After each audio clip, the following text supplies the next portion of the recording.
today's video I was wanting to talk about where Quakers actually worship, where do they go? And I thought I'd describe that first by describing what my local place of worship looks like.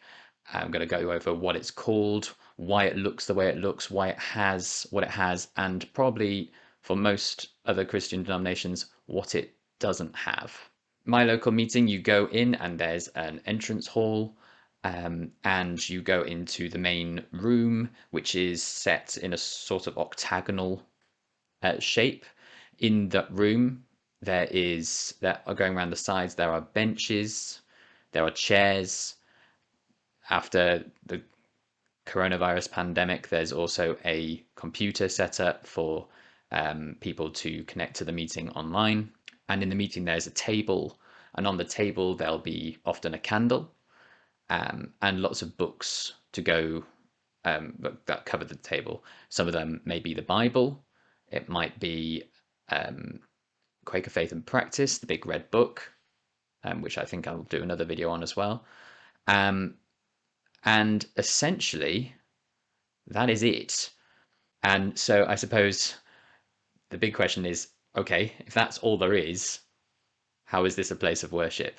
And what do Quakers do with it? So you may have noticed in terms of the things I said there were in the building, you might be thinking, maybe thinking of your local church or something like that. You could probably think of loads of things that I haven't said. The place where we go certainly doesn't have a steeple or bells or anything like that. There's no stained glass window. There is no place for baptism. There is no altar for communion. In terms of the aesthetic as well, it's also very simple. There are no pictures, there are no statues, there are no lovely columns or anything like that. It is simply a room with benches in it and a table in the middle. And so I suppose the ultimate question is why? Why is it like that? As often with these videos, we have to go back to the beginning with George Fox as to understand why these things came about. George Fox, as the founder of Quakerism, had certain views against the Church of England. One of them were against what he called steeple houses, which was what he called churches. Churches at that time, and obviously for many denominations still today, were considered literally on holy ground. The ground had been sanctified. In a church was a sacred place, and therefore that was the right place for worship. You couldn't worship in the fields or worship at home. Right worship, according to the Church of England at the time, and as I said, still for many denominations still today, happens at church. Anything outside is secondary. And George Fox really riled against that. He obviously believed quite fervently that Christ had come to teach him himself, and Christ had come to teach the world, and that didn't need to be limited to a certain place, no matter how holy or how special it is. It is simply a building. It is simply a place where people gather and worship happens, and that's what's important. George Fox thought that worship could happen anywhere. So that could be at home, it could be with friends, it could be by oneself, or it could be out in the open. So the early Quakers, when they were starting out, they would still go to church. A lot of the early writings from George Fox are about his going to church and causing a bit of a stir.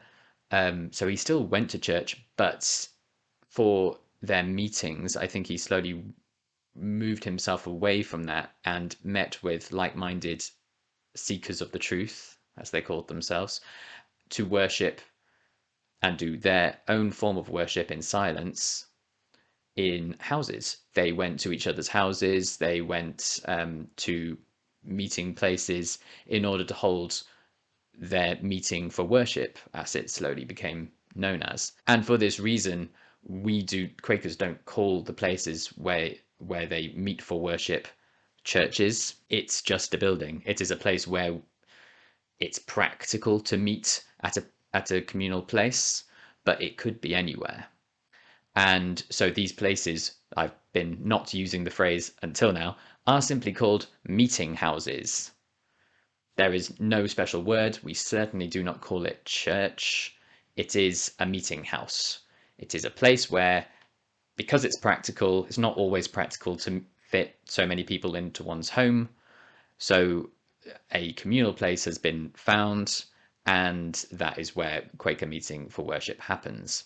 In the early days of Quakerism as well, in terms of where they met, they had to do it very secretively. If you weren't part of the Church of England at that time, you could be taken to prison and so on. So it not only had to be in their homes because they didn't agree with how the Church of England was conducting worship, but it also had to be done secretly.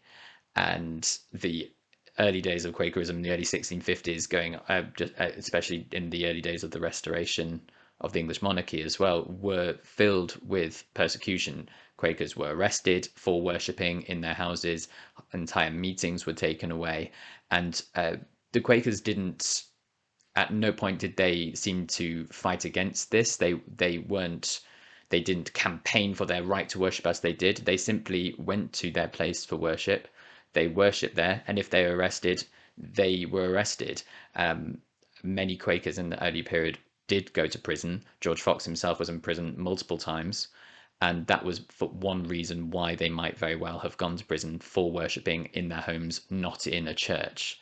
There's a lovely story, apocryphal though it might be, of an entire meeting being arrested, and the children still went to the meeting house and carried on meeting and holding worship without the adults. I suppose mainly for Quakers today, although obviously there are still differences in terms of, well, there are vast differences in terms of worship. Please have a look at my video on that. But I think Quakers definitely today probably understand and believe very fervently in the idea of a metaphorical church, that the church is not a building, as I've said. It is not a place where people go specifically to pray, and that place is therefore holy.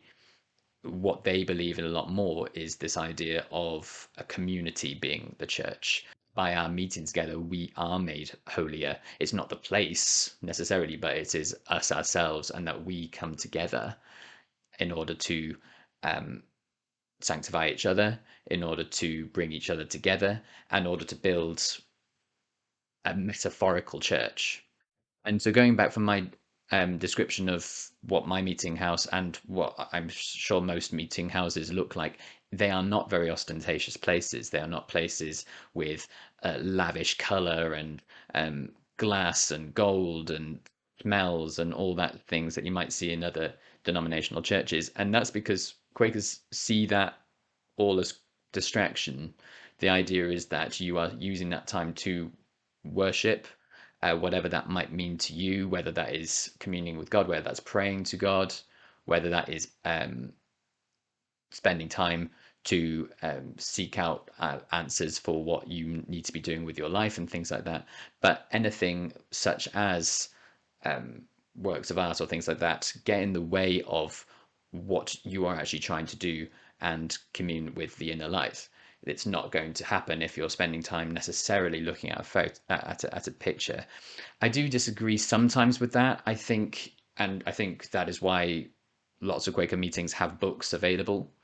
Uh, I, I think there can be things which can be very inspiring, and I know that was what the reason for a lot of these paintings was the idea that it was helpful to inspire faith through works of art, through beauty, and I completely get that, and I think that is really true.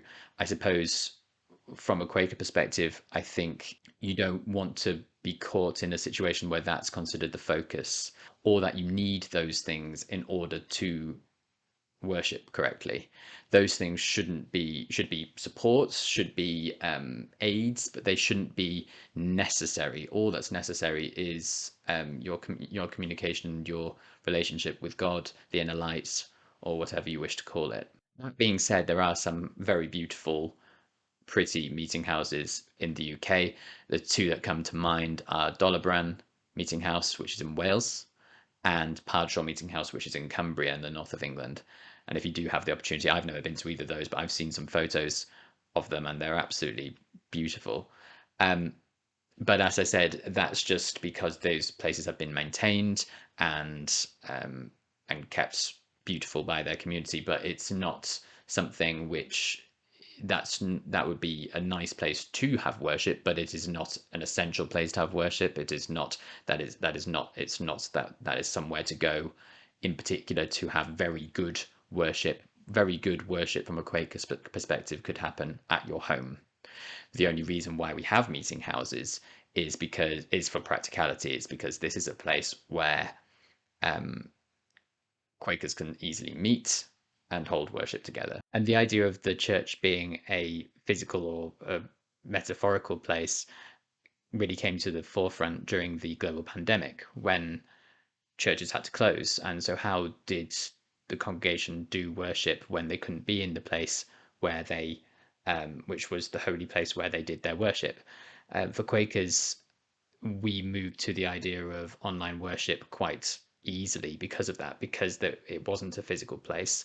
The idea that you could do worship at your home with through a computer, that was always considered. That never really came up as much of a problem. That was always something that was felt, although strange and different, quite within our premises of what we understood worship to be and how worship could be done. We weren't tied down, I suppose, with the idea that we needed to be physically present for worship to continue. The inner light can reach us regardless of where we are.